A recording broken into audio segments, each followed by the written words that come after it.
আসসালামু আলাইকুম, স্বাগত খবর টিভি নিউজে। সাথে আছি আমি জান্নাতুল।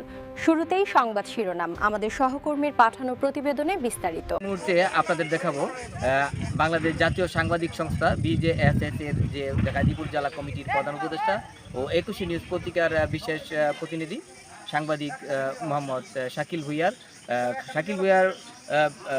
ভুঁইয়ার মাধ্যমে কিন্তু আজকের ইফতার পরিচালনা করা হচ্ছে। আপনি দেখতে পাচ্ছেন আমার পিছনে যে বিরাট আয়োজন মাহে রমজান উপলক্ষে প্রতি বছরে নেই, এবারও কিন্তু এই ইফতার মাহফিল অনুষ্ঠিত হয়েছে আজকে। কালীগঞ্জের কলুন গ্রামে ইফতার ও দোয়া মাহফিল। কালীগঞ্জ গাজীপুর প্রতিনিধি মোহাম্মদ আল আমিন, ক্যামেরায় ছিলেন মোহাম্মদ শরীফুল ইসলাম। পবিত্র মাহে রমজান উপলক্ষে ভ্রাতৃত্ববোধ ও সামাজিক সম্প্রীতি বৃদ্ধির লক্ষ্যে রবিবার 15 মার্চ 2026 গাজীপুরের কালীগঞ্জ উপজেলার কলুন গ্রামের কলুন সরকারি প্রাথমিক বিদ্যালয় মাঠে ইফতার ও দোয়া মাহফিল অনুষ্ঠিত হয়েছে। অনুষ্ঠানের প্রধান উদ্যোক্তা ছিলেন বাংলাদেশ জাতীয় সাংবাদিক সংস্থা BJSS গাজীপুর জেলা কমিটির প্রধান উপদেষ্টা ও 21 নিউজ পত্রিকার বিশেষ প্রতিনিধি মোহাম্মদ শাকিল ভুঁইয়া। এতে শিক্ষক, সাংবাদিক, ব্যবসায়ী, কৃষক, শ্রমিক, ছাত্র, যুবক সহ বিভিন্ন শ্রেণী পেশার মানুষ ও স্থানীয় গণ্যমান্য ব্যক্তিবর্গ অংশগ্রহণ করেন। মাগরিবের আজানের সঙ্গে সবাই একসঙ্গে ইফতার করেন এবং পরে বিশেষ দোয়া ও মোনাজাত অনুষ্ঠিত হয়। দোয়ায় দেশ ও জাতির কল্যাণ, মুসলিম উম্মার শান্তি সমৃদ্ধি এবং শাকিল ভুঁইয়ার পিতা মৃত মমফিজউদ্দিন ভুঁইয়ার মাগফিরাত কামনা করা হয়। পাশাপাশি আয়োজকের দীর্ঘায়ু ও সুস্বাস্থ্য এবং এলাকার মানুষের কল্যাণ কামনা করা হয়। অংশগ্রহণকারীরা জানান, প্রতি বছরের মতো এবারও মোহাম্মদ শাকিল ভুঁইয়া এই আয়োজনের মাধ্যমে সামাজিক দায়বদ্ধতা ও মানবিকতার উজ্জ্বল দৃষ্টান্ত স্থাপন করেছেন।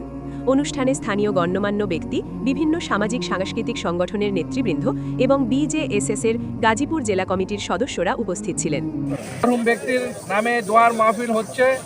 ওনার সুযোগ্য বড় ছেলে শাকিল ভুঁইয়া, আমরা বিগত 15 বছর ধরে দেখে আসছি এই ভাইয়াদের নামে ওনার ছেলেপেলেরা, বিশেষ করে শাকিল ভুঁইয়া এবং এর ছোট আরও 2 বেয়াতে শাহাদত এবং রুবেল, তারা প্রবাসে থাকে, ব্যবসা করে, তারাই বাপ মার জন্য এই তাবারকের আয়োজন করে থাকে। এটা যত বড়ই হোক, আমরা প্রতি বছরই দেখি 1000, 1200, 1300, 1400 মানুষের মধ্যে ব্যবহার এই তাবারক দেয়।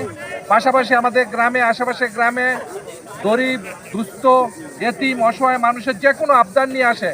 বিশেষ করে আমি তার জ্বলন্ত প্রমাণ, ছেলে কখনো কাউকে ফেরত দেয়নি।